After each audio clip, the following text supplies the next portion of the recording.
ନିଜ ପକେଟରେ 3ଟି ରସୁଣ କୁଲା ରଖିଦିଅନ୍ତୁ। ଗ୍ୟାରେଣ୍ଟି ଦେଉଛି ସେ ନାରୀ ତୁମ ପ୍ରେମରେ ଦିବାନୀ ହେଇଯିବ। ରାତି ଦିନ ଘରକୁ ଡାକିବ, ଯାହା ଚାହିଁବେ ତାହା କରିବ।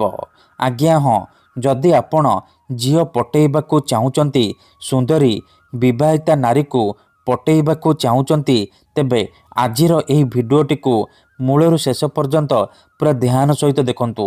କାରଣ ଆଜିର ଏହି ଭିଡ଼ିଓଟିରେ ମୁଁ ଆପଣଙ୍କୁ ଶିଖେଇବି ଆପଣ କିପରି 3ଟି ରସୁଣ କୁଲା ସାହାଯ୍ୟରେ ଝିଅ ପଟେଇ ପାରିବେ, ସୁନ୍ଦରୀ ପଡ଼ିଶା ଘର ଭାଉଜକୁ ପଟେଇ ପାରିବେ। ଏହି ବଶୀକରଣ କରିବା ପାଇଁ ଆପଣଙ୍କୁ କୌଣସି ପ୍ରକାର ମନ୍ତ୍ରତନ୍ତ୍ର କରିବାକୁ ପଡ଼ିବନି କିମ୍ବା କିଛି ବି ପଇସା ଖର୍ଚ୍ଚ କରିବାକୁ ପଡ଼ିବନି।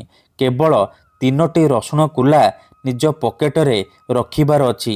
ଗ୍ୟାରେଣ୍ଟି ଦେଉଛି ଯେପର୍ଯ୍ୟନ୍ତ ଆପଣଙ୍କ ପାଖରେ ସେ 3ଟି ରସୁଣ କୁଲା ଥିବ, ସେ ଝିଅ ହେଉ ବା ବିବାହିତା ନାରୀ ଆପଣଙ୍କର ବଶରେ ରହିବ। ଆପଣଙ୍କର ସବୁ କଥା ମାନିବ। ଆପଣ ତାକୁ ଯାହା କହିବେ, ଯେମିତି କହିବେ ସିଏ କରିବ। ଏହି ବଶୀକରଣ ଆପଣଙ୍କୁ ଶୁଣିବା ପାଇଁ ସହଜ ଲାଗିବ, କିନ୍ତୁ ଇଏ ପ୍ରଚଣ୍ଡ ମହାଶକ୍ତିଶାଳୀ ନାରୀ ମୋହିନୀ ବଶୀକରଣ। ଏହି ବଶୀକରଣ କେବେ ବି ଖାଲି ଯାଏନି।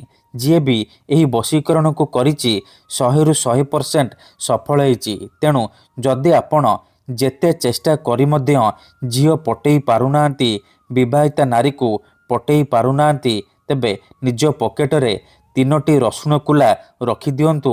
ତାପରେ ଦେଖିବେ ଚମତ୍କାର। ଯେଉଁ ଝିଅ ଆପଣଙ୍କୁ ଭାव ଦେଉନଥିଲା, ସେ ଝିଅ ଆପେ ଆପେ ପଟିଯିବ। ରାତି ଦିନ ଆପଣଙ୍କ କଥା ଭାବିବ। ନିଜେ ଆପଣଙ୍କୁ ଫୋନ୍ କରିବ, ନହେଲେ ନିଜେ ଆସି ଆପଣଙ୍କ ସହିତ କଥା ହେବ। ଯେଉଁ ବିବାହିତା ନାରୀ ବା ପଡ଼ିଶା ଘର ଭାଉଜ ଆପଣଙ୍କୁ ଅଣଦେଖା କରୁଥିଲା, ଇଗ୍ନୋର କରୁଥିଲା, ସିଏ ନିଜେ ଫୋନ୍ କରିବ, ହାତ ଧରିକି ରୁମ୍କୁ ଡାକିବ, ଯାହା ଚାହିଁବେ ତାହା କରିବ। କୌଣସି ପ୍ରକାର ବାଧା ଦେବ ନାହିଁ। ନମସ୍କାର ଫ୍ରେଣ୍ଡସ୍, ଓଡ଼ିଆ ଫଣ୍ଡା ଚ୍ୟାନେଲକୁ ଆପଣମାନଙ୍କୁ ସ୍ୱାଗତ। ଆଜିର ଏହି ଭିଡ଼ିଓଟିରେ ମୁଁ ଆପଣଙ୍କୁ ଶିଖେଇବି ଆପଣ କିପରି ନିଜ ପକେଟରେ 3ଟି ରସୁଣ କୁଲା ରଖିଦେଲେ ଝିଅ ପଟେଇ ପାରିବେ, ସୁନ୍ଦରୀ ପଡ଼ିଶା ଘର ଭାଉଜକୁ ପଟେଇ ପାରିବେ। ଆଜ୍ଞା ହଁ, କେତେଥର ଏମିତି ହେଇଥାଏ କି ଆପଣ ଯେଉଁ ଝିଅକୁ ଭଲ ପାଉଛନ୍ତି, ସେ ଝିଅ ଆପଣଙ୍କୁ ଭଲ ପାଏନି, ଅନ୍ୟ କାହାକୁ ଭଲ ପାଏ। ଆଉ ଆପଣ ତା ପଛରେ ଗୋଡ଼େଇ ଗୋଡ଼େଇ ଥକିଗଲେଣି, ନିଜର ସବୁ ସମୟ ସାରି ସାରିଲେଣି, କିନ୍ତୁ ସେ ଝିଅ ପଟୁନି। ଯଦି ଆପଣ ବି ଏହିପରି ପରିସ୍ଥିତିରେ ପଡ଼ିଛନ୍ତି, ତେବେ ଆଜି 3ଟି ରସୁଣ କୁଲା ନିଜ ପକେଟରେ ରଖିକି ଦେଖନ୍ତୁ। ଗ୍ୟାରେଣ୍ଟି ଦେଉଛି ସେ ଝିଅ ରାତିଦିନ ଆପଣଙ୍କ କଥା ଭାବିବ, ପାଗଳି ପରି ଆପଣଙ୍କୁ ଭଲ ପାଇବାକୁ ଲାଗିବ। ନିଜେ ଆସିବ, ଆପଣଙ୍କୁ ଭଲ ପାଉଛି ବୋଲି କହିବ। ଏହି ବଶୀକରଣକୁ ପ୍ରୟୋଗ କରି ହଜାର ହଜାର ଲୋକମାନେ ଲାଭବାନ ହେଇଛନ୍ତି। ଆଶା ଛାଡ଼ି ଦେଇଥିବା ଲୋକ ମଧ୍ୟ ନିଜ ପ୍ରେମକୁ ପାଇପାରିଛି। ଏଥିପାଇଁ ଆପଣଙ୍କୁ କିଛି ବି କଷ୍ଟ କାମ କରିବାକୁ ପଡ଼ିବନି କିମ୍ବା କୌଣସି ପ୍ରକାର ପଇସା ଖର୍ଚ୍ଚ କରିବାକୁ ପଡ଼ିବନି। କେବଳ ନିଜ ପକେଟରେ 3ଟି ରସୁଣ କୁଲା ରଖିବାର ଅଛି। ତାପରେ ଦେଖିବେ ଚମତ୍କାର। ତେବେ ଏହି ବଶୀକରଣ ବିଧିକୁ ଆପଣ କିପରି କରିବେ, କେମିତି କରିବେ, ଜାଣିବା ପାଇଁ ଭିଡ଼ିଓଟିକୁ ଶେଷ ପର୍ଯ୍ୟନ୍ତ ଦେଖନ୍ତୁ। ବିଧିଟି ଜାଣିବା ପୂର୍ବରୁ ଆଉ ଗୋଟିଏ କଥା ମନେ ରଖନ୍ତୁ। ମନ୍ତ୍ର, ତନ୍ତ୍ର, ଯନ୍ତ୍ର, ବଶୀକରଣ ଇଏ ଏମିତି ସେମିତି କାମ କରେନି। ମନରେ ସମ୍ପୂର୍ଣ୍ଣ ବିଶ୍ୱାସ, ନିଷ୍ଠା ଆଉ ଏକାଗ୍ରତାର ସହିତ ଆପଣଙ୍କୁ ଏହି ବଶୀକରଣ କରିବାକୁ ପଡ଼ିବ। ତେବେ ଯାଇ ମୁଁ ଆପଣଙ୍କୁ ଗ୍ୟାରେଣ୍ଟି ଦେଉଛି ଆପଣ ଯେଉଁ ଝିଅକୁ ଚାହିଁବେ ଅତି ସହଜରେ ନିଜର କରିପାରିବେ। ସୁନ୍ଦରୀ ପଡ଼ିଶା ଘର ଭାଉଜକୁ ନିଜର କରିପାରିବେ। ତାଠାରୁ ମନ ମୁତାବକ କାମ ହାସଲ କରିପାରିବେ। ତେବେ ପକେଟରେ କିପରି 3ଟି ରସୁଣ କୁଲା ରଖିବେ, ଏହାର ପ୍ରୟୋଗ ବିଧି କ'ଣ, ଚାଲନ୍ତୁ ଜାଣିବା।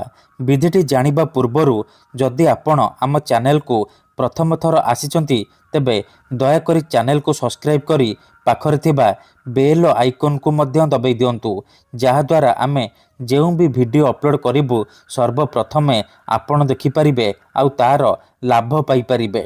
ମନେ ରଖନ୍ତୁ, ଏହି ବଶୀକରଣ କରିବା ପାଇଁ ଆପଣଙ୍କୁ କିଛି ସାମଗ୍ରୀ ଦରକାର, ଯେମିତିକି 3ଟି ରସୁଣ କୁଲା, ଖଣ୍ଡେ ନାଲି ରଙ୍ଗର କପଡ଼ା, ଅଳ୍ପ ଟିକେ ଲାଲ ସିନ୍ଦୁର, କଳା କଲମ। ଏତିକି ଜିନିଷ ଆଣିସାରିବା ପରେ କୌଣସି ଏକ ଜାଗାରେ ଚୁପଚାପ ବସି ପଡ଼ିବେ, ଯେମିତି ଆପଣଙ୍କୁ କେହି ଦେଖିବେନି। ତାପରେ ଗୋଟିଏ ରସୁଣ କୁଲାରେ ସେଇ ଝିଅର ନାମ ଲେଖିବେ, ଆଉ ଗୋଟିଏ ରସୁଣ କୁଲାରେ ନିଜର ନାମ ଲେଖିବେ, ଆଉ ଗୋଟିଏ ରସୁଣ କୁଲାରେ ଆପଣ ଗୋଟିଏ ସ୍ୱସ୍ତିକ ଚିହ୍ନ କରିବେ।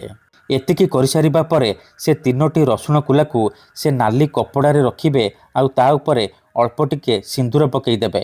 ତାପରେ ସେ ନାଲି କପଡ଼ାକୁ 3ଟି ଗଣ୍ଠି ପକାଇକି ବାନ୍ଧିଦେବେ। ସିଏ ଗୋଟିଏ ପୁଟୁଳି ହେଇଯିବ।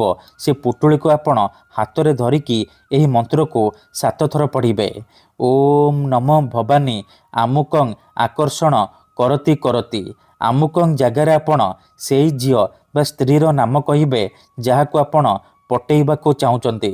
ମନ୍ତ୍ରକୁ 7 ଥର ପଢ଼ି ସାରିବା ପରେ ସେ ପୁଟୁଳିରେ ଗୋଟିଏ ଥର ଫୁଙ୍କିଦେବେ। ତାପରେ ସେ ରସୁଣର ପୁଟୁଳିକୁ ନିଜ ପକେଟରେ ରଖିଦେବେ। ଗ୍ୟାରେଣ୍ଟି ଦେଉଛି, ଯେଉଁ ଝିଅ ବା ନାରୀ ପାଇଁ ଆପଣ ଏହି ବଶୀକରଣ କରିଥିବେ ସିଏ ଆପଣଙ୍କ ଆଡ଼କୁ ଆକର୍ଷିତ ହେବାକୁ ଲାଗିବ। ଧନ୍ୟବାଦ।